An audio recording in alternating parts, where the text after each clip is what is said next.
एकदम पातळ अशी तिळाची पापडी कशी बनवायची, सोबतच आपण पाहणार आहोत तिळाची चिक्की. ही पण किती सुंदर आणि पातळ बनलेली आहे, तुम्ही पाहू शकता. आणि याच मिश्रणापासून आपण बनवलेल्या आहेत तिळाच्या रेवड्या. यासुद्धा तोंडात ठेवल्या की विरघळतात, इतक्या खुसखुशीत बनतात. आणि ही तिळपापडीसुद्धा पहा, जस्ट बोटाने टच केलं तरीसुद्धा तुटते, इतकी कुरकुरीत आणि खुसखुशीत ही तिळपापडी बनते. आणि हे सगळं आपण बनवणार आहोत एकाच मिश्रणापासून. काही खास टिप्ससाठी व्हिडिओ शेवटपर्यंत पाहायला विसरू नका. सेम तिळपापडी, चिक्की आणि रेवड्या गुळापासून कशा बनवायचा याचा व्हिडिओही शेअर केलेला आहे. लिंक तुम्हाला डिस्क्रिप्शन बॉक्समध्ये किंवा या व्हिडिओच्या शेवटी मिळेल. सगळ्यात आधी तिळपापडी लाटण्यासाठी पोळपाट आणि लाटणं याला थोडंसं तूप लावून आपण ग्रीसिंग करून ठेवणार आहोत, कारण खूप गरम असतानाच आपल्याला तिळपापडी लाटायची असते. त्यानंतर ओटा आपण एकदम स्वच्छ क्लीन करून त्याच्यावरती तूप किंवा तेल लावून ग्रीसिंग करून डायरेक्ट ओट्यावरतीच सुद्धा आपण तिळपापड्या लाटू शकतो. आणि आता आपल्याला तीळ भाजून घ्यायचे आहेत. यासाठी पॅन आधीच गरम करून घ्यायचं आहे आणि त्याच्यामध्ये 1 बाउल इतके तीळ मी भाजायला घेतलेले आहेत. वजनाने 100 ग्रॅम इतके हे तीळ आहेत. थंड पॅन किंवा कढईमध्ये तीळ घालून भाजू नका. पॅन थोडासा गरम झाल्यानंतरच त्याच्यात तीळ टाकायचे आहेत आणि आपल्याला 3 ते 4 मिनिटात हे मीडियम फ्लेमवर भाजायचे आहेत. खमंग असा वास यायला लागतो आणि तीळ चटचट उडायला लागतात. यावरून समजावं की तीळ व्यवस्थित भाजलेले आहेत. खूप खरपूस आपल्याला हे भाजायचे नाही आहेत, तर व्यवस्थित गरम करून घ्यायचे आहेत. जवळजवळ 3 मिनिटं झालेली आहेत आणि तिळांचा छान खमंग वास येतोय आणि तीळ चटचट उडायलाही लागलेले आहेत. आता आपण या तीळला प्लेटमध्ये काढून घेऊयात आणि याच पॅनमध्ये आपण बनवणार आहोत साखरेचं कॅरमल. यासाठी ज्या बाउलनी किंवा कपनी आपण तीळ घेतले त्याच बाउलनी 3/4 कप इतके आपल्याला साखर घ्यायची आहे. जर तुम्हाला खूप जास्त गोड असे तिळपापडी आवडत असेल तर तुम्ही पूर्ण 1 बाउल इतकंही साखर घेऊ शकता. आणि आता याच्यामध्ये आपल्याला घालायचं आहे 1 ते 1.5 चमचा इतकं पाणी. पाणी जास्त बिलकुल घालायचं नाही आहे आणि हे पाणी सगळ्या साखरेला व्यवस्थित लागेल असं आपल्याला व्यवस्थित मिक्स करून घ्यायचं आहे. सगळी साखर व्यवस्थित ओली झाली की याला असंच पसरवून सोडून द्यायचं आहे. गॅस एकदम बारीक ठेवायचा आहे आणि अर्धा ते 1 मिनिटानंतर साखर हळूहळू विरघळायला लागते आणि तिचा पाक बनायला लागतो आणि पुन्हा अर्धा 1 मिनिटानंतर तिचं कॅरमल बनायला लागतं. आपण साखरेला असं पसरवून न सोडता सतत हलवत राहिलो तर ती विरघळण्याऐवजी तशीच कणकण बनत राहते. त्यामुळे गॅस बारीक ठेवून साखरेला असंच सोडायचं आहे. आणि पहा, 1 ते 1.5 मिनिटानंतर हलका गोल्डन रंग तुम्हाला दिसायला लागेल. यावेळी आपल्याला साखरेला पुन्हा मिक्स करून घ्यायचं आहे आणि आता व्यवस्थित त्याचं कॅरमल बनेल. आणि हे सगळं करत असताना सुद्धा गॅसची फ्लेम एकदम बारीक ठेवायची आहे आणि सतत चमच्याने याला हलवत राहायचं आहे.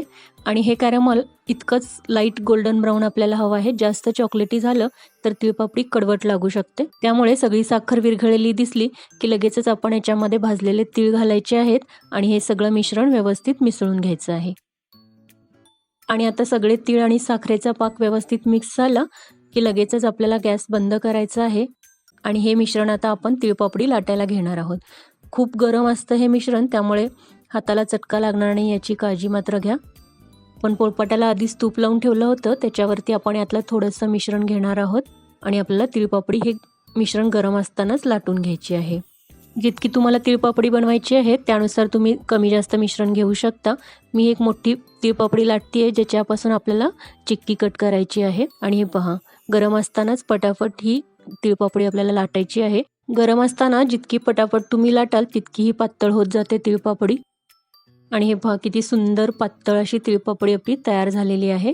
ही अजून बरीच मऊ आहे, त्यामुळे आपण थोड्या वेळाने हिला कट करून वड्या करणार आहोत. तोपर्यंत छोट्या छोट्या तिळपापड्या आपण बनवून घेऊयात. यासाठी ओठा मी आधी स्वच्छ केला होता आणि याच्यावरती तुपाने थोडंसं ग्रीसिंग करून 1 चमचा इतकं आपण हे मिश्रण घेणार आहोत. मिश्रण खूप गरम आहे, त्यामुळे काळजीपूर्वक घ्या. आणि याचा एक छोटासा गोळा बनवून आता याची सुद्धा आपण छोटीशी तिळपापडी लाटणार आहोत. ही पापडी सुद्धा तुम्ही जितका लाटाल तितकी पातळ आणि सुंदर बनते. हे पहा, किती पातळ बनलेली आहे ही तिळपापडी. आणि अशाच प्रकारे अजून 1-2 आपण तिळपापड्या बनवून घेऊयात. त्यानंतर उरलेल्या मिश्रणाची आपल्याला बनवायची आहे रेवडी. यासाठी हे मिश्रण गरम असतानाच याचे छोटे छोटे गोळे आपल्याला बनवायचे आहेत आणि अशा प्रकारे छोटे गोल रेवडी बनवू शकता किंवा थोडीशी दाबून चपटी रेवडीसुद्धा आपण बनवू शकतो.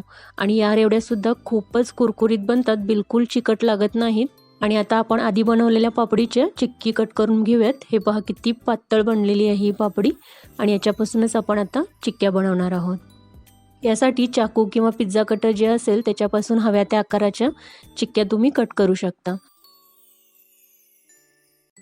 आणि हे पहा किती सुंदर पातळ छोट्या छोट्या छान चिक्क्या आपल्या तयार झालेल्या आहेत. ही पहा जस्ट बोटाने टच जरी केली तरी सुद्धा तुटते, इतकी खुसखुशीत आणि कुरकुरीत बनलेली आहे. आणि ही आहे आपली छोटीशी तिळपापडी. या तुम्ही अशाच ठेवू शकता किंवा यासुद्धा तुम्ही कट करून वापरू शकता. त्यानंतर या आहेत आपल्या सुंदर रेवड्या, खूपच छान दिसत आहेत. तर हे सगळं आपण एकाच मिश्रणापासून बनवलेलं आहे. 1 कप तीळ आणि 3/4 कप इतकी साखर वापरून आपण हे सगळे पदार्थ बनवलेले आहेत. यातला कुठला पदार्थ तुम्हाला जास्त आवडतो तो तुम्ही तीळ आणि साखर वापरून बनवू शकता. खूपच सुंदर तिळपापडी, तीळ चिक्की आणि रेवड्या आपण बनवलेल्या आहेत. तीळ भाजण्याचे आणि कॅरमल बनवायचे जे टिप्स मी सांगितले आहेत त्यानुसार तुम्ही हे तिळपापडी नक्की बनवून पहा. तुम्हालाही खूपच आवडेल. खूपच जास्त कुरकुरीत असे हे सगळे बनतात. हा व्हिडिओ जर आवडला असेल तर नक्की लाईक करा आणि ही रेसिपी तुमच्या फ्रेंड्स आणि फॅमिली मेंबर्ससोबत शेअर करायलाही विसरू नका. पुन्हा भेटूयात अशाच एका रेसिपीसोबत. तोपर्यंत मस्त खा, मस्त रहा. माझं चॅनल अजून सबस्क्राईब केलं नसेल तर नक्की सबस्क्राईब करा आणि शेजारचं बेल आयकॉन प्रेस करा, ज्याच्यामुळे माझ्या नवीन व्हिडिओची नोटिफिकेशन तुम्हाला मिळत राहील. हॅपी मकर संक्रांती.